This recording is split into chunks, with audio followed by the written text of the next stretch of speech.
Slab में जो बदलाव किए गए हैं, 3 लाख तक कोई टैक्स नहीं लगेगा। 3 से 5 लाख पर 5%, 5 से 10 लाख पर 7%, 10 से 12 लाख पर 15% और 12 से 15 लाख पर 20% और 15 लाख से ऊपर की आय पर 30% टैक्स है। ये नए टैक्स रिजीम में बदलाव जो कि निर्मला सीतारमण ने किया है, 17,500 उन्होंने कहा इससे सालाना बचत हो सकती है।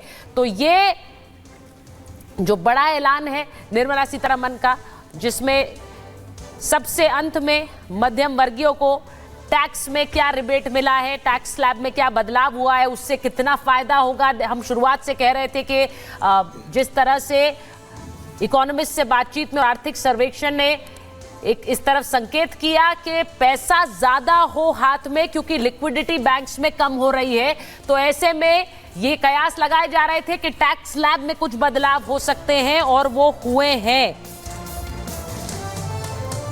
तो ये बड़ी खबर आपको बता रहे हैं जिसमें टैक्स स्लैब में नई रजीम के तहत बदलाव हुए हैं। और हमारे साथ खास मेहमान भी जुड़े हुए हैं। आकाश जिंदल साहब, सीधे सरल भाषा में जरा जल्दी से लोगों को बता दीजिए उनके लिए क्या है, खासतौर पे शुरुआत टैक्स पे। बहुत बढ़िया, बहुत ही मैं कहूंगा वंडरफुल बजट है, बोनंजा है टैक्स पेयर के लिए और आम हिंदुस्तानी के लिए। आम हिंदुस्तानी की सारी जरूरतें एड्रेस की गई हैं। मैं आकाश जिंदल और मेरी ऑर्गेनाइजेशन akashjindal.in 100 में से 90 नंबर देती है इस बजट को। सबसे पहले इनकम टैक्स, जो आपने बात कही, इनकम टैक्स में एग्जेम्पशन को बढ़ाने की बात बार बार हो रही थी। सैलरीड क्लास के लिए, मिडिल क्लास के लिए उनको बहुत बढ़िया तोहफा दिया गया है। स्टैंडर्ड डिडक्शन जो हर सैलरीड एम्प्लॉय को बहुत प्रिय है, वो बढ़ा दी गई है। साथ ही साथ न्यू टैक्स रिजीम, जिसके अंदर ज्यादातर युवा जो फर्स्ट जॉब ज्वाइन कर रहे हैं, जिनके पुराने कोई हाउसिंग लोन्स या इंश्योरेंस नहीं है, वो जा रहे हैं, वहां टैक्स के कंसेशन दिए गए। तो पहले तो सीधा सीधा जो बजट में पूछा जाता है कि हमारी जेब में क्या आया है, या मिडिल क्लास की थोड़ी बहुत जो कंप्लेंट्स रहती थी उनको डायरेक्टली एड्रेस किया गया, क्योंकि सरकार इस बार कुछ पोजीशन में थी। सरकार के पास अच्छा डिविडेंड आया था आरबीआई से, जीएसटी कलेक्शन अच्छी थी, तो सरकार ने उसका फायदा आम आदमी को दिया है।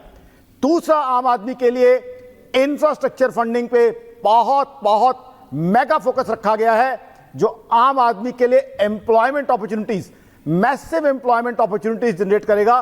देखिए, विपक्ष ने यही चीज उठाई थी इलेक्शन में, अब सरकार ने उसे बहुत जोर शोर से एड्रेस कर दिया है। मैसिव एम्प्लॉयमेंट अपॉर्चुनिटीज होंगी। साथ ही साथ रूरल इंफ्रास्ट्रक्चर के लिए काफी एलोकेशन की गई है। आप कह रहे हैं मैसिव एम्प्लॉयमेंट जनरेशन होगी, दर्शकों को बताएं कैसे होगी। जी, मैसिव एम्प्लॉयमेंट जनरेशन इस तरीके से होगी, इंफ्रास्ट्रक्चर में जो मेगा एलोकेशन किया गया है, अब होगा क्या, हाईवेज बनेंगे, एक्सप्रेसवेज बनेंगे, फ्लाईओवर्स बनेंगे, उसके अंदर बहुत लोगों को, ये इंफ्रास्ट्रक्चर एक ऐसा है सबसे ज्यादा एम्प्लॉयमेंट जनरेटर है।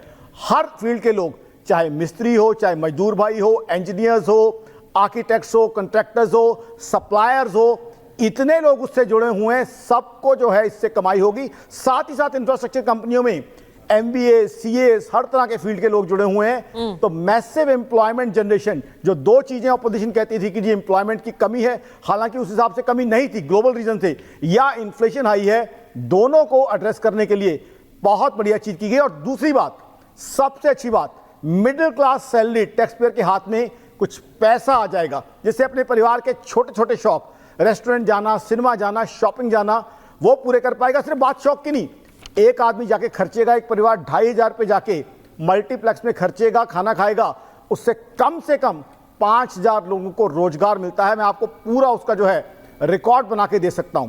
साथ ही साथ ऊर्जा के, एनर्जी के ऑल्टरनेटिव सोर्सेज, ये बहुत ही क्रांतिकारी कदम किया गया है।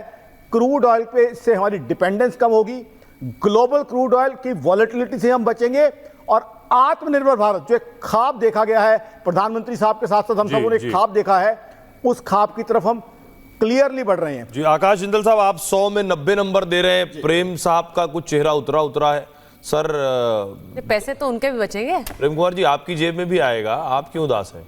देखिए, बजट जो आया है उसका एक नया पहलू बहुत इंतज़ार के बाद इनकम टैक्स के मामले में जो देखा है, इससे निश्चित रूप से जो टैक्स पेयर्स हैं, जिनको बहुत समय से इंतज़ार था, थोड़ी सी राहत मिलती दिख रही है। राहत से ज़्यादा एक उम्मीद दिख रही है कि वो कह रहे हैं कि 6 महीने के भीतर हम और खामियों को दूर करेंगे। ये बड़ी बात है। हालांकि अभी बहुत बड़ी राहत नहीं, स्लैब में बहुत मामूली फ़र्क है, थोड़ा सा डिडक्शन जो है 50 से 75 हुआ है, 3 लाख तक की छूट है, ये सारी बातें हैं। लेकिन फिर भी एक्सपेक्टेशन के हिसाब से हम तभी समझेंगे, जो उम्मीद बताई गई कि 6 महीने में हम उन कमियों को दूर करेंगे, वो एक एक्सपेक्टेशन है। थोड़ी मीठी गोली तो मिली है कम से कम। हाँ, उम्मीद भी जगी है। दूसरी बात, एक दो बात और रोजगार से जुड़ी हुई बात है। जैसे इंटर्नशिप देंगे 1 करोड़ लोगों को 5 साल के भीतर, युवाओं को। तो ये इंटर्नशिप 5,000 रुपए की है और 1 टाइम 6,000 की भी है। तो जो ये इंटर्नशिप देखने में ये बहुत अच्छा लगता है कि युवाओं को 5,000 मिल रहा है, लेकिन इसको थोड़ा सा वाइडर देखा जाए तो ये दरअसल इसमें 12% का खर्चा जो है केवल उद्यमियों को देना है, इंडस्ट्रियलिस्ट को देना है, बाकी सरकार देगी। यानी हम सस्ता श्रम जो है सरकारी खर्च पर इंडस्ट्रियलिस्ट को प्रोवाइड करा रहे हैं। इसका दूसरी भाषा में ये मतलब लेकिन इसे इस नजरिए से भी देखिए कि पहला रोजगार, पहली शुरुआत सबसे मुश्किल काम होता है। कम से कम वहां से उसे स्टार्ट मिलेगा, उसके बाद आगे वो ग्रो कर। जी आकाश जी। सबसे बड़ी चीज, सबसे बड़ा तोहफा जो आम हिंदुस्तानी को दिया जा रहा है, इनकम टैक्स एक्ट का रिव्यू किया जा रहा है। वो बहुत लॉन्ग पेंडिंग था, तभी मैं कहता हूं ये सरकार आउट ऑफ द बॉक्स और ऑफबीट आइडियाज के लिए जानी जाती है। दूसरा, पुराने केसेस की स्क्रूटनी इनकम टैक्स, उसकी लिमिट बढ़ा दी गई है। तो इसे कहते हैं practical ease of doing business. जब लोग पूछते हैं जिंदल साहब ईज ऑफ डूइंग बिजनेस क्या है, ये ईज ऑफ डूइंग बिजनेस नहीं तो और क्या है। युवाओं के लिए सस्ते लोन की जो है अरेंज किए जा रहे हैं।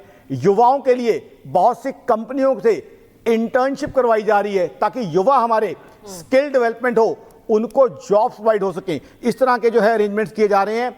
साथ ही साथ जो है आज इतने इंफ्रास्ट्रक्चर के साथ साथ विलेजेस में जो काम किया जा रहा है, विलेजेस की जो रोड, रूरल इंफ्रास्ट्रक्चर किसान भाइयों के लिए बहुत बढ़िया चीज होगा। उनको मंडियों तक अपनी उपज लेके जाना बहुत आसान हो जाएगा। और जब हम कई बार कहते हैं मानसून, नहीं, इनकम टैक्स से ज्यादा वो कह रहे हैं कि जो एक पूरा किसान पे जो इनकम टैक्स का नोटिस जा रहा है, एक मिनट सुन लो सुचारिता जी। हाँ, बोलिए। हम यहाँ गौतम बुद्ध नगर के निवासी हैं और 3 प्राधिकरण यहाँ काम कर रहे हैं और ज्यादातर एक्वायरमेंट न करके सीधा सहमति से बेनामे से वो जमीन खरीद रहे हैं।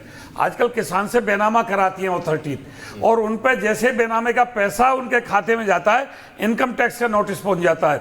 जैसे उस पैसे से वो जमीन खरीदता है, उस पर इनकम टैक्स का ऑफिस कमिश्नर का नोटिस पहुंच जाता है।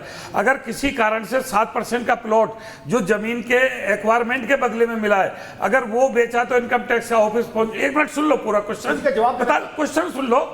हम सीधे किसंटा हैं, हमारे पास ना सीए है ना हमारे पास वकील है। और जब नोएडा में बैठे बड़े बड़े कमिश्नर हमारे पास इनकम टैक्स का जब नोटिस पहुंचता है तो कितने किसान तो जो हार्ट अटैक के दौरे से कैलाश हॉस्पिटल में पहुंच गए, कितने बीमार हो गए, उनके दिल की धड़कन बढ़ गई और कितने हो सकता है ऑन स्पॉट खत्म हो गए हार्ट अटैक से। किसानों पे इनकम टैक्स के नोटिस क्यों पहुंचते हैं? ये मास्टर पूर्वजों की जमीन है उनकी। बाकी किसानों के जरिए पूछ रहे हैं, आपका निजी कुछ नहीं, सभी किसान जो क्षेत्रीय जो आम समस्या है, मेरे पास तो अभी नहीं, जिंदल साहब जवाब दे रहे हैं, मेरे पास नहीं पहुंचा, लेकिन जो क्षेत्र में पहुंच रहे हैं।